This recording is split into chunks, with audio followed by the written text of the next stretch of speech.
أعوذ بالله من الشيطان الرجيم بسم الله الرحمن الرحيم الحمد لله والصلاة والسلام على حبيب الله مصطفى محمد صلى الله عليه وسلم وعلى آله وأصحابه والتابعين لهم بإحسان إلى قيام الساعة lẹ́yìn kíkí Ọlọ́run Ọba àti tí ṣe àsàlátù fún Ànábì wa sallallahu alaihi wasallam, a kí gbogbo ẹ̀yin olùgbọ́ wa, olùwò wa, àwa tí a jọ ń bára wa lọ lórí ètò tí a ti ń ṣe ìdánilẹ́kọ̀ọ́ fúnra wa, tí a ń rárá wa létí nípa àwọn ẹ̀tọ́ àti ìwọ̀ tí a jẹ Ọlọ́run àti tá a jẹ ara wa. A ń kí wa ní kíkí Islam wípé assalamu alaikum wa rahmatullahi ta'ala wa barakatuh. Pẹ̀lú ìyọ̀dọ̀ Ọlọ́run Ọba, ní ìpàdé wa lónìí, in tí a mọ̀ yànnàná rẹ̀ tá a sì mọ̀ rárá wa létí rẹ̀, òun náà ni in tí a pè ní fadlu da'wa ila Allahi ta'ala, ọlá tí ń bẹ níbi ká máa pèpè sí ojú ọ̀nà ti Ọlọ́run Ọba. Kò sí èméjì pé dájúdájú iṣẹ́ mímọ̀ pèpè sójú ọ̀nà tọlọ́run Ọba yìí, iṣẹ́ tó jẹ́ pé Ọlọ́run Ọba gbéràn gbogbo wa ni. Ṣùgbọ́n ká tó mẹ́nubà kí ni ọlá rẹ̀, ó yẹ ká mọ̀ kí là ń pè ní ad-da'wa ila Allahi subhanahu wa ta'ala. Torí pé abala pèpè sójú ọ̀nà tọlọ́run, bá a ṣe rí àwọn onímímọ̀ tó jẹ́ pé àkídà ní tó jẹ mọ́rọ̀ bá ṣe mọ́ Ọlọ́run làwọn mọ̀ ṣe takhasus lé lórí ní specialization wọn. Tààrà wọn tó jẹ́ pé lọ́gà ni wọ́n ṣe specialization wọn lé lórí. Tààrà wọn tó jẹ́ pé hadith, bẹ́ẹ̀ náà la ní àwọn onímímọ̀ tó jẹ́ pé in tó jẹ́ abala bí tí àwọn ń ṣe gbogbo ìwádìí wọn lé lórí, òun náà ni tí ń jẹ́ da'wa. Ló fi jẹ́ pé a rí ọ̀pọ̀lọpọ̀ àwọn onínúurú àwọn mu'allafat, àwọn tírà, àwọn ìwé tó pọ̀ tí wọ́n ti kọ lórí da'wa. Àkọ́kọ́ kí ni tá ń pè ní ad-da'wa? In ta fẹ́ sọ ni pé fadlu da'wati ila Allah. In tí ń jẹ́ da'wa, a rí pé èdè Lárúbáwá ni èdè yìí. Lára ìtumọ̀, tá bá sì fẹ́ fún ìtumọ̀ nǹkan nínú Islam, a kọ́kọ́ wá lọ síbi ìtumọ̀ kí ni ìtumọ̀ rẹ̀ ní èdè lọ́gà. Eléyìí ni ó tún wá ti sún wa mọ́ ìtumọ̀ rẹ̀ lọ́dọ̀ àwọn àfáà tó jẹ́ pé àwọn ni àfáà ní abala ibẹ̀. So lára ìtumọ̀ tí dáwà tó ń jẹ́ ní èdè Lárúbáwá, òun náà ni alibtihal, òun náà ni ké ìrawọ́rasẹ̀, ìtọrọ nǹkan, ká sọ pé da'awtullaha, èyàn dìbẹ̀rẹ̀ bẹ̀ sọ́dọ̀ Ọlọ́run Ọba. Lára ìtumọ̀ òun náà tí dáwà ń jẹ́, òun náà ni annida, kéèyàn ó pe èèyàn, kó pe nǹkan, ad'uka, so mò ń pè ọ́. Lára túmọ̀ tí dáwà ní, òun náà dáwà túmọ̀ sí kéèyàn ó tọrọ oore fún yàn àbí fún nǹkan kan, ó sọ pé da'awtu lahu. So bó ṣe ní abala abẹ́un náà ló tún jẹ́ pé ó tún lè ní abala kejì náà lábára abẹ́un. Bí èèyàn ṣe dáwà fẹ́nìkan tó ṣàdúwà fẹ́nìkan tó jẹ́ da'awtu lahu, so ó tún lè jẹ́ pé èèyàn sípè fóńtọ̀ tí ó mọ̀ jẹ́ pé èèyàn láàánà rẹ̀, tó bá ti jẹ́ pé lára àwọn tọ́lọ́run Ọba sọ pé wọ́n lẹ́tọ̀ọ́ sí líláàánà ni, ó mọ̀ sọ pé da'awtu alayhi, yìí ni pé wọ́n sípè fún nìyẹn. So a rí pé ní ta fẹ́ lò ń bi gbólóhùn yìí ni pé òun náà ni pé gbólóhùn kan tó jẹ́ pé tá a bá ti lò yóò ibi tá a kọjú ẹ̀ sí yóò dájú rẹ̀ sọ́dọ̀ wa. Èyí tá a fẹ́ lò mẹ́rin gẹ́gẹ́ ni an-nida, ká pe èèyàn sọ́dọ̀ wa. Eléyìí ni díẹ̀ nínú àwọn ìtumọ̀ tí àwọn àfọ́ oní dáwà tí wọ́n fún ìtumọ̀ dáwà ní èdè. Ṣùgbọ́n ní ọ̀dọ̀ àwọn àfọ́ oní dáwà, ara ta'rif àwọn ìtumọ̀ tí wọ́n fún ìtàǹgbé ní dáwà, òun náà ni hathu an-nas ala al-khayri wal huda wal amru bil ma'ruf wan nahyi anil munkar. So hathu an-nas ala al-khayri, òun náà ni ká máa ṣe àwọn èèyàn lójú kòkòrò lórí mímáa ṣe àwọn iṣẹ́ olóore.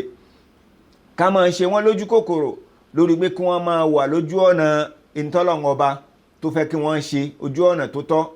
Wal amru bil ma'ruf wan nahyi anil munkar. Ara tí ń jẹ́ dáwà lọ́dọ̀ àwọn àfọ́ oní dáwà, àwọn fún ṣẹ̀ríà, òun náà ni pé ká máa pa àwọn èèyàn láṣẹ láti máa ṣe dáadáa. Bá bá ṣe ń pàṣẹ fáwọn èèyàn láti máa ṣe dáadáa yẹn, bẹ́ẹ̀ náà látò máa kìlọ̀ fún wọn láti máa jìnnà síbi àìdá. ìparí tàrífù gẹ́gẹ́ bí Sheikh Muhammad al-Khadar bó ṣe tàrífù ó ní liyafuzu bi sa'adatil ajil wal ajil. ìdí tá a fi ń pè àwọn èèyàn síbi dáadáa, tá a fi ń pè wọ́n síbi oore, ó náà ni pé kí wọ́n ó lè bá jèrè oore èyí tó súnmọ́ àti èyí tó jìnnà. oore èwo lè tó súnmọ́, ó náà lóore téèyàn ó rí nílé ayé. so ẹni tí bá ń pèpè síbi dáadáa, tí ń pè èèyàn pè síbi ntọ́lọ́ ń fẹ́, tí ń kìlọ̀ fáwọn èèyàn pé ẹ jìnnà síbi ntọ́lọ́ ń fẹ́, definitely irú ẹni yẹn ó ti ní ẹ̀san tí ó ní láyé, yóò ní àwọn ẹ̀san kan tí ó ní láyé tó jẹ́ pé a máa mẹ́nuba díẹ̀díẹ̀ ń gbà ó bá yá. ẹ̀san tó wá tóbi jù tí ó lọ máa dé bá òun náà ni ẹ̀san tí ó lọ gbé wá níjọ́ gbèǹde alkiyama. lára àwọn ta'rif tí àwọn àfọ́ oní dáwà tí wọ́n fi àráfà dáwà, tí wọ́n fi ṣe definition, tí wọ́n fi define dáwà, òun náà ni tabligul islam linnas wa ta'limuhu iyyahum wa tatbiquhu fi waqi'il haya. ẹ̀rí nǹkan tó fi jẹ́ pé tá a bá wo dáwà pẹ̀lú tàrífù eléyìí, pẹ̀lú definition eléyìí, ló fi jẹ́ pé àwọn tá a máa sọ pé tá a rò pé bí àwọn ń ṣe dáwà, a rí pé wọ́n pín sí ẹ̀ka. àkọ́kọ́ tabligul islam linnas, ní tí ń jẹ́ dáwà ó náà ni pé ká máa mú ìpèpè islam dé tí àwọn èèyàn, àwọn tí wọn ò tí ì mọ̀ ń pa islam rárá, ká máa pè pọ́n síbẹ̀, ká máa mú pèpè yẹn dé tí wọn. kódà ẹni tó ti gbọ́ nípa islam gangan náà, òun gangan náà ibi tó náà bá tún kù sí, tó yẹ pé ní tí islam fi ó ṣe ń bẹ̀ kó ṣe, á tún máa pè náà síbẹ̀. wa ta'limuhu iyyahum, in tó wá ń jẹ́ ẹ̀kọ́ ìsìláàmù yẹn gangan àtẹ̀kọ́ mímọ̀ pé èèyàn síbi ojú ọ̀nà tọ́lọ̀ yẹn, á tún máa fi mọ àwọn náà. ẹ rí pé pẹ̀lú tàrífù àwọn àfáàmbì ló fi jẹ́ pé ẹni tó bá jẹ́ pé ní tó jókòó tí ń ṣe òun náà ni pé sáà ń ṣe wáàsí àbí ń lọ tí ń ṣe wáàsí káàkiri, dáíyà ló náà. so wal muallim kadhalika bi hadha ta'rif, bákan náà lẹni tó jẹ́ pé òun ń kọ́ àwọn èèyàn lẹ́kọ̀ọ́ ni, ustadhu ló àfa akọ́mọ́ńké olùm, so náà òun náà ń ṣe dáwà ní sí ibẹ̀ ni wa tatbiquhu fi waqi'il haya. bákan náà a máa pe àwọn èèyàn, a sì máa ṣe wọ́n lójú ọ̀yìn síbi bó ni wọ́n ṣe máa tẹ̀lé ní tàǹpé wọ́n sí yẹn. ó túmọ̀ sí pé n ti ń jẹ́ dáwà ilé wa shamil, so nadhari wa amali. so lẹ́yìn tá a bá ti mọ̀ nípa pé kí ni ń jẹ́ dáwà, a máa pa àwọn èèyàn síbẹ̀, lẹ́yìn náà láti wá máa gbìyànjú bó ni wọ́n ṣe máa lò nínú ìṣẹ̀mí wọn. ló fi jẹ́ pé ẹni tó bá yẹ pé dáíyà ni,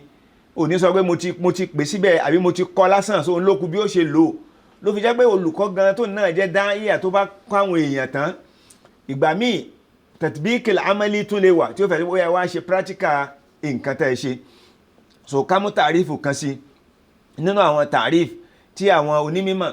tí wọ́n ṣe fún ntí ń jẹ́ dáwà, ìgbègbè sójú ọ̀nà tọ́lọ́run. wọ́n ní ad-da'wa, ntí ń jẹ́ dáwà huwa ad-da'watu ila al-iman billah, òun náà ni mímọ̀ pé àwọn èèyàn síbi kí wọ́n ó nígbàgbọ́ sọ́lọ́run ọba Allah, wa bima ja'a bihi rusulu, ká máa pè wọ́n síbi kí wọ́n ó nígbàgbọ́ sí tí àwọn òjíṣẹ́ Ọlọ́run ọba tí wọ́n mú wá fún wa, bitasdiqin fima akhbaru bihi, pẹ̀lú kó jẹ́ pé ní táwọn òjíṣẹ́ Ọlọ́run ọba yẹn ti sọ, á gbà wọ́n lódodo pé ní tí wọ́n sọ bẹ́ẹ̀ ni o, bẹ́ẹ̀ bá ṣe báyìí, à ní fojú kéré ní tí wọ́n bá pè wá sígbà wọ́n lá ṣiṣẹ́ kékeré kan ẹ̀sẹ̀ wá pọ̀, ìpọ́lọ̀ ń ṣe ṣètò ẹ̀ nìyẹn. so a máa pe àwọn èèyàn síbi kí wọ́n ó ní ìgbàgbọ́ sọ́lọ́run, kí wọ́n sì ní ìgbàgbọ́ sí gbogbo táwọn òjíṣẹ́ Ọlọ́run wá sọ. wọ́n sọ ń pa ìṣẹ̀mí ilé ayé, wọ́n sọ ń pa al-qiyama, nusaddiquhum ala hada, a gbà wọ́n lódodo pé ní tí wọ́n mú wá o òdodo ni, a kò sí rọ́ńbẹ̀. wa ta'atuhum fima amaru, bákan náà tí àwọn òjíṣẹ́ Ọlọ́run tọ́lọ́run bá rán sí wa yìí, tí wọ́n bá pè wá sí, a máa tẹ̀lé. tá a bá wo tí ń jẹ́ dáwà pẹ̀lú tàrífù àwọn àfọ́ ní dáwà yìí níwọ̀nba, a rí pé òun náà ni mímọ̀ pè èèyàn síbi dáadáa, mímọ̀ pè èèyàn sójú ọ̀nà tọ́lọ́run ọba, ká sì máa fi mọ̀ wọ́n. bákan náà ká gbìyànjú ká rí pé àwọn èèyàn tó ń ṣiṣẹ́ lórí rẹ̀. torí ẹ̀ ló fi jẹ́ pé tá a bá lọ ilẹ̀ tó jẹ́ pé ṣẹ̀ríà òfin Islam múlẹ̀ ń bẹ dáadáa, tíjọba wọn sì fẹ́ gbìyànjú láti ṣe lè, wọn ó ní àwọn abala kan tó mọ̀ pé ní hay'atu al-amru bil ma'ruf wa nahy anil munkar. bí ká sọ pé bí ọ́fíìsì kan tó jẹ́ pé ní táwọn mójútó, òun náà ni ministry kan tó jẹ́ pé ní táwọn mójútó ni pé bó àwọn máa pàṣẹ dáadáa, wọ́n sì máa kọ àìdá, tó bá àwọn èèyàn ó dẹ̀ tún ṣe máa tẹ̀lé náà, àwọn èèyàn ó máa ṣiṣẹ́ nípa rẹ̀. so ká mẹ́nu bà àwọn tá a sọ yìí ṣé nǹkan kan tí ẹ ń bẹ nínú ẹ̀sìn tó ṣe wá lójú kòkòrò pé ká ṣe bẹ́ẹ̀ ni ara rẹ̀ náà láti máa rí níta ń pè ní fọ́dúlù dáwà yẹn ṣé ọlọ́run ọba tiẹ̀ pàṣẹ ká pera wa síbi dáadáa so ní ká mọ̀ kọ̀ fúnra wa ń bi àìdá bẹ́ẹ̀ ni àwọn àyà tó pọ̀ lọ́lọ́run ọba ti sọ ilé látara ibẹ̀ náà láti máa gbọ́ àgbọ́yé àwọn ẹ̀san tí ń bẹ níbẹ̀ tá a bá ro Qur'an al-Karim ní suratu Fussilat àyà 33 ọlọ́run ọba sọ fún wa ń bẹ̀ pé waman ahsanu qawlan mimman da'a ila Allahi wa amila salihan wa qala innani minal muslimin man níbi kìí sí man istifhamiyya o kìí sí pọ́lọ́ ń béèrè pé ta ni o rárá o eléyìí ọlọ́run fi ń kan pámọ́rọ̀ ni pé ay laysa hunaka man ahsanu qawl mimman da'a ila Allah kò sẹ́nìkan tó jẹ́ pé olùlàlẹ̀ sọ pé sọ̀rọ̀ tó dáa ju ẹni tó jẹ́ pé òun ń pègbè sójú ọ̀nà tọ́lọ́run ọba lọ alladhi yad'u ila Allah bima'na ya'muru bil ma'ruf wa yanha 'anil munkar ó ń pàṣẹ fáwọn èèyàn láti máa ṣe dáadáa bákan náà èsì ń kọ̀ fún wọn láti jẹ́ pé kí wọ́n ó jìnà síbi àìdá yẹn bákan náà tá a bá lọ wo Surat Ali Imran nínú àyà ìtọ́lọ́ba ti sọ pé walitakum minkum umma ẹ jẹ́ kó máa wà nínú yín o àwọn ìjọ kan à ń bọ̀ lórí àyà àtàwọn àlàyé táwọn tafsiri ṣe lórí ẹ̀ dáadáa ní àsìkò tá a máa sọ̀rọ̀ nípa ọ̀rọ̀ táwọn àfa onídáwà tí wọ́n pín ìpègbèsójú ọ̀nà tọ́lọ́mọba wọ́n pín sí abala méjì wọ́n pín sí àdáwà fardiyya wà dáwà jama'iyya so inshallah ńgbà tá a bá ń ṣàlàyé lórí eléyìí ńgbà tó bá yá a sọ̀rọ̀ táwọn onítafsiri sọ lórí eléyìí Ọlọ́run ní kó máa bẹ́nu wa o àwọn ìjọ kan tó jẹ́ pé yad'una ila al-khair táwọn máa pè síbi dáadáa ya'muruna bil ma'ruf wa yanhauna 'anil munkar lára tàrífù táwọn àfóhùn dáwà mú wánu o ìpègbè táwọn máa pè yẹn Ọlọ́run tó sọ ní táwọn máa ṣe wọ́n máa pàṣẹ fáwọn yẹn láti máa ṣe dáadáa wọ́n sì máa kọ̀ fún wọn pé kí wọ́n fi àìdálẹ̀ Ọlọ́run ní wa ulaika humul muflihun Ọlọ́run ní dájú àwọn yẹn o àwọn yẹn lẹ́nu tó jẹ́ pé àwọn tí wọ́n jèrè ẹ wà ànábì wa sallallahu alayhi wa sallam náà ìgbà tá ànábì sallam náà ó tún sọ ànábì ní man da'a ila huda kana lahu min al-ajr mithlu ujuri man amila biha ila yawm al-qiyamah nínú riwaya mi ànábì ní la yanqusu dhalika min ujurihim shay ẹn tó bá pèpè síbi dáadáa máa ṣe tọ́lọ́n jìnnà sí àìdá tó bá pè yẹn síbi dáadáa yóò máa ní ẹ̀san tí ẹni tó bá ṣe dáadáa yẹn náà bá ṣe déédéé ẹ̀san yẹn ló náà máa ní tẹ̀sán tó sì ṣe dáadáa yẹn tí ò ní dínkù pínpín ẹ̀rí nǹkan anisa sallallahu náà àdísí mi ò tún sọ pé la an yahdiyallahu bika rajulan wahidan khairun laka min umrin ni'am so kọ́lọ̀ ń fi ọ́ ṣe kò ń gẹ kẹ́nìkan tí ó mọ̀nà kó wá mọ̀nà látara rẹ̀ àbí kó máa ṣe nǹkan tí ò da tẹ́lẹ̀ kó wá sọ pé eléyìí ọmọ da eléyìí ló mọ̀ da tó wá ń ṣe tọ́lọ̀ ń bá fi èyí tó bá fi ọ́ ṣe kò ń gẹ kẹ́nìkan ó mọ̀nà ó lóore fún ọ ju kó gbogbo ohun tí ń jẹ ọ̀rọ̀ jọ lọ ẹ̀rí ọ̀rọ̀ yẹn náà ní dẹ̀ máa ń pàtàkì lójú wa so ìgbègbè sójú ọ̀nà tọ́lọ́wọ́n bá in tó jẹ́ wípé ó ṣe pàtàkì púpọ̀ tó sì ní ọlá ni pẹ̀lú àwọn ahadith tá a kà fún àti àwọn àyà al-Qur'an yìí wàá rí dáwà tá a bá ṣe gẹ́gẹ́ bí àwọn àfọ́ ní dáwà ṣe bí wọ́n ṣe pín so a ní arkanu fún dáwà tá a bá rí tí àwọn orígun kan ó bá pé bí ní education náà ni torí ẹ̀ ló fi jẹ́ pé àwọn àfọ́ ń dáwà gan àwọn àtọ́ ní mascom tá a bá lọ àwọn orílẹ̀-èdè míì níbi tó jẹ́ pé wọ́n ní faculty tó jẹ́ àbí department tó jẹ́ pé wọ́n ní department fún ilmu dáwà wọn a máa fi sọ́ndà communication ìlàm lọ́pọ̀lọpọ̀ torí pé tá a bá wo ìlàm àti dáwà níbi àrkánu wọ̀nyí orígun wọ̀nyí wọ́n jọ so mọ́ra wọn pọ̀ so iṣẹ́ tí ń jẹ́ communication ò lè pé láì rí àwọn orígun yẹn bẹ́ẹ̀ náà ló fi jẹ́ pé tí èèyàn ọba tá a bá fẹ́ ṣe dáwà àwọn orígun kan náà gbọ́dọ̀ pé ẹ bó ṣe pé tàlím náà tẹni tí ọba kọ́ àwọn èèyàn lẹ́kọ̀ọ́ àwọn orígun gbọ́dọ̀ pé ara àwọn orígun kákan mẹ́nubà wọn lérè fi so orígun àkọ́kọ́ òun náà ni dáì ẹni tí ń pè gbèsójú ọ̀nà tọ́lọ́m mọ́dúú ẹni tá ń pè manhaj ẹni tí ń pè gangan kó ní manhaj ọ̀nà tí ó gbàgbọ́ bákan náà kó sì jẹ́ pé mọ́ọ̀dúú tí ó fi pè ó ní mọ́ọ̀dúú tó fẹ́ pègbè sí abẹ́ ọlọ́run nínú àánú rẹ̀ ìwọ̀nba èyí tá a sọ ọlọ́run dákun mọ́ṣẹ́ àgbá níjọsìn fún wa kó sì jẹ́ kó lóore fún wa ní ayé bí àti alkiyama subhanaka allahumma bihamdik nashhadu an la ilaha illa anta nastaghfiruka wa natubu ilaik salamu alaikum wa rahmatullahi wa barakatuh